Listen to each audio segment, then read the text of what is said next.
দণ্ডিকেটে কুশমান্ডির নরবরিয়া শিবের মাথায় জল ঢালতে যাত্রা শুরু হেমতবাদের যুবকের। পরিবার সূত্রে জানা গেছে, প্রায় এক মাস আগে নিজের এবং পরিবারের কল্যাণের জন্য মানত করেন তিনি। সেই মানত পূরণের উদ্দেশ্যে এবার দণ্ডিকেটে কুশমান্ডির নরবরিয়া শিব মন্দিরে পৌঁছে শিবের মাথায় জল ঢালার সিদ্ধান্ত নিয়েছেন।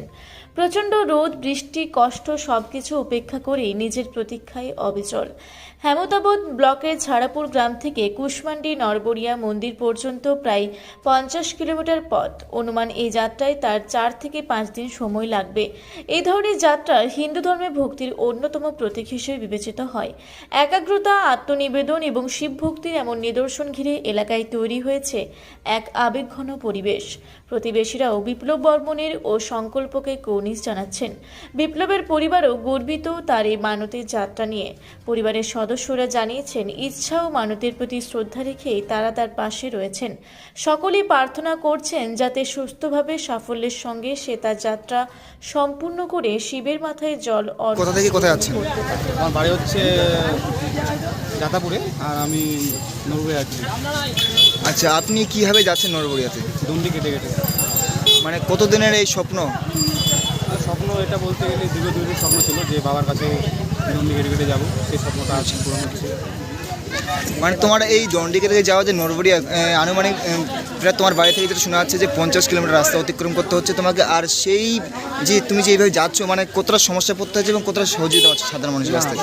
সমস্যা বলতে গিয়ে সমস্যা কিছু হয়নি। আর আমার সাথে আমার ভাই বন্ধুগুলো আছে সাহায্য করার মতো, আর রাস্তাঘাটে অনেকজনই হেল্প করে। আচ্ছা, তুমি যে আজকে এই রাস্তাটা যাচ্ছ, তোমার কোথাও একটা বিশ্রামের প্রয়োজন হচ্ছে বা রাত কাটাচ্ছ, মানে কীভাবে তুমি রাতটা সেই বিশ্রাম নিচ্ছ? রাত বিশ্রাম বলতে গিয়ে আমাদের যে যেগুলো আছে মন্দিরগুলোতে থাকি, ওখানে খাওয়া দাওয়া করে নিয়ে তারপর শুয়ে দিই। ওখান থেকে আবার রাত্রেবেলায় বার হই উদ্দেশ্যে। তোমার কোন গ্রামে বাড়ি এবং কোন থানায় বাড়ি? তোমার একটু অ্যাড্রেসটা বলুন। আমার হেমতাবাদ থানা 1 নং গ্রাম পঞ্চায়েত জয়নগর, আর যাতাপুর গ্রামে আমার বাড়ি। তোমার পরিবারে কে কে আছে? আমার পরিবারে বলতে গেলে আমি, আমার মা আর আমার 2 ভাই। দক্ষিণ দিনাজপুর থেকে বিদ্যুৎ কুমার মাহাতোর রিপোর্ট, রূপসী বাংলা মিডিয়া। আপনারা দেখছেন রূপসী বাংলা মিডিয়া। এখন একটা ছোট্ট বিরতি, ফিরে আসছি বিরতির পর। পুরুলিয়া শহরে এখন স্বল্প খরচে উন্নত ও অত্যাধুনিক চিকিৎসা পরিষেবা বর্দান হসপিটালে। এখানে general, laparoscopic, gynaecologist, paediatrician, anaesthetist, general physician, orthopaedic সহ বিভিন্ন রোগের অভিজ্ঞ ডাক্তারবাবুরা নিয়মিত রোগী দেখছেন। এছাড়াও 24 ঘন্টা বিনামূল্যে অ্যাম্বুলেন্স পরিষেবা রয়েছে, স্বাস্থ্যসাথীর সুবিধাও। যোগাযোগ করুন বর্দান হসপিটাল, রাঁচি রোড, সৈনিক স্কুলের নিকটে। মোবাইল নাম্বার 8918968624 এই নাম্বারে। সারৈকেল্লা খরসুমা জেলার সুবিখ্যাত কবিরাজ ভদ্রসেন ভকত TB, filaria, sugar, tumour, Baat, ধাতু, এক্সিমা, দাঁতের রোগ, কানের রোগ, গুপ্ত ও যৌন রোগ ইত্যাদি চিকিৎসা করেন। এখন নিয়মিত চেম্বার করছেন প্রতি সোমবার বান্দোয়ানে, শুক্রবার বড়াবাজারে সারগোতে, রবিবার এঁচাগড় থানার টিকর গ্রামে, মঙ্গলবার রাজনগর থানার কেন্দ্রমন্ডিতে, বৃহস্পতিবার নিমডি থানার রঘুনাথপুরে।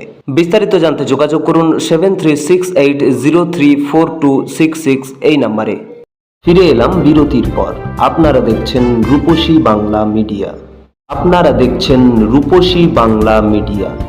এখন একটা ছোট্ট বিরতি, ফিরে আসছি বিরতির পর। পুরুলিয়ায় পাত্রপাত্রী যোগাযোগের একমাত্র বিশ্বস্ত প্রতিষ্ঠান বিবাহ পরিচয়। আপনার মনের মতো জীবনসঙ্গী খুঁজতে আপনার পাশে রয়েছে বিবাহ পরিচয়। তাই আর দেরি না করে আজই যোগাযোগ করুন বিবাহ পরিচয়, municipality commercial complex, 2nd floor, Chaibasa road, opposite PWD office, Purulia. Mobile নম্বর 9232440272 অথবা 8370970472। 15 বছর ধরে পুরুলিয়া জেলায় নার্সিং ট্রেনিং এর স্থায়ী প্রতিষ্ঠান mother Teresa nursing training centre. কয়েক হাজার ছেলে মেয়েকে ইতিমধ্যেই কর্মসংস্থানের সুযোগ করে দিয়েছে এই প্রতিষ্ঠান। মাধ্যমিক, উচ্চ মাধ্যমিক ও কলেজ পড়ার সাথে সাথে নার্সিং ট্রেনিং নিয়ে নিজের জীবনকে সুনিশ্চিত করুন। হ্যাঁ, সেই সুযোগ দিচ্ছে mother Teresa nursing training centre, Ketika, Purulia.